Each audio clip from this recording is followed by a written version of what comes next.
Lunch రెడీయా? Lunch ready. మను చూసినావా, egg చామగడ్డ వేసి కర్రీ చేసిన. ఫస్ట్ టైం ఈ కర్రీ చేయడము. అంటే ఎగ్గు కర్రీ చేసుకుంటూ అంటాము, ఎగ్గు కర్రీ, ఎగ్గు ఫ్రై అట్లా. కానీ చామగడ్డ అనేది చూడు, చామగడ్డ వేసి ఫస్ట్ టైం ఎగ్గు కాంబినేషన్లో చేసిన. ఎలా ఉంటుందో చూడాలి టేస్ట్ అనేది. అది కూడా ఇన్స్టాగ్రామ్లో చూసి చేసిన కర్రీ. ఇంకా ఇక్కడ వచ్చి వేడివేడిగా అన్నం కూడా రెడీ అయిపోయింది. ఓకేనా? అలాగే ఫ్రెండ్స్, ఈ చామగడ్డ కర్రీ ఆల్రెడీ నేను ఛానల్లో పెట్టిన.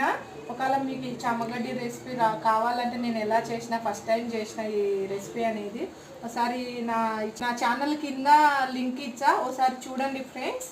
ఈ చామగడ్డ ఎగ్గు రెసిపీ. ఓకేనా? ఇదే ఈరోజు మా లంచ్. ఓకేనా? Bye friends.